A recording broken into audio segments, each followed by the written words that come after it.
আমি নূর মোহাম্মদ, পিএমআইসিএস এর ফার্স্ট ব্যাচের স্টুডেন্ট। সো আমি 2023 সালের জুলাইতে আসলে পিএমআইসিএস এ অ্যাডমিশন গ্রহণ করি।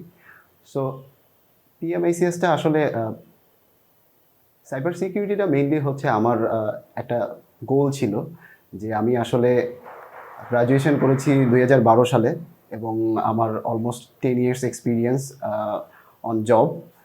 সো তারপরে 2023 সালে যখন এখানে অ্যাডমিশন গ্রহণ করি, আমার মেইন টার্গেট ছিল আসলে সাইবার সিকিউরিটি ফিল্ডে কিছু এক্সপিরিয়েন্সড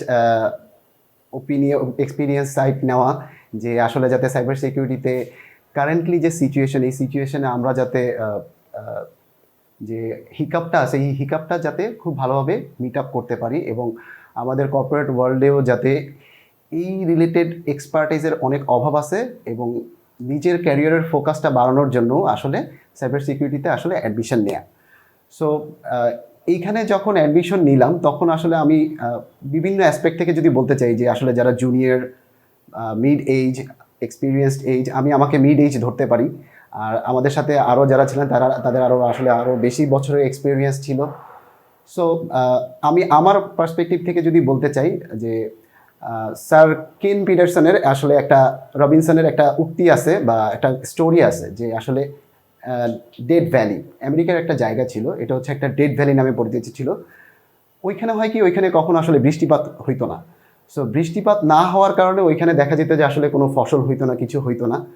সো 2004 অথবা 2005-এর দিকে একটা সময়ে রেইনি সিজনে দেখা গেলো ওইখানে প্রচুর বৃষ্টিপাত হইলো। বৃষ্টিপাত হওয়ার ফলে আসলে দেখা গেলো যে ওইখানে এত পরিমাণে গ্রেইন হইলো যে আসলে ওইটাকে আর ডেডল্যান্ড বলা যায় না। সো এইটার মাধ্যমে আমি এটাই বুঝাতে চাচ্ছি যে আসলে পৃথিবীতে কোনো জায়গায় আসলে ডেড না। সো যদি উপযুক্ত এনভায়রনমেন্ট, উপযুক্ত পরিবেশ পায় তাহলে সেটা আসলে ফ্লারিশ হইতে পারে। সো আমি বলবো যে এখানে যদি ঢাকা ইউনিভার্সিটিতে বিএমএসএস এর কোর্সটাতে কেউ ভর্তি হতে ভয় পান যে আমি আসলে কিছু জানি না, আমি আসলে আমার ব্যাকগ্রাউন্ড অমুক, ব্যাকগ্রাউন্ড কি, এইটা না করে আমার মনে হয় এইখানে যে এনভায়রনমেন্ট, যে এইখানে যে experience teacher plus industry field plus professor যারা আছেন আমাদের টিচাররা, তারা খুবই হেল্পফুল এবং তারা খুবই কোঅপারেটিভ এবং তারা খুবই এক্সপিরিয়েন্স জায়গা থেকে, সব জায়গা থেকে এসেছে এবং তারা আসলে আমাদেরকে যে ফিডব্যাকটা দিয়েছে আমার কাছে মনে হয়েছে যে এটা আমার ক্যারিয়ারকে শুধু এক স্টেপ না, কয়েক স্টেপ আগে যাওয়ার জন্য হেল্প করছে। বিকজ আমার সাইবার সিকিউরিটি ফিল্ডটা আমার জন্য ওপেন হয়েছে। এই কোর্সটাতে আপনি যারা এক্সপিরিয়েন্স হোক, নন এক্সপিরিয়েন্স হোক, সবার জন্য হয় কি যে একটা সুন্দর একটা ফিল্ড ওপেন করে দেয়। যে আমাদের দেখা যায় যে 1.5 বছরের কোর্সে আপনাকে যে আসলে খুব একবারে সব দিয়ে দিবে এমনও না, আপনাকে অ্যাটলিস্ট একটা আপনার জন্য একটা দরজা ওপেন করে দিবে। বেসিক সাইবার সিকিউরিটির যে নলেজটা, এইটা আপনাকে খুব সুন্দরভাবে এখান থেকে আপনাকে ডেলিভার করবে টিচাররা, with lab, with assignment, with exam.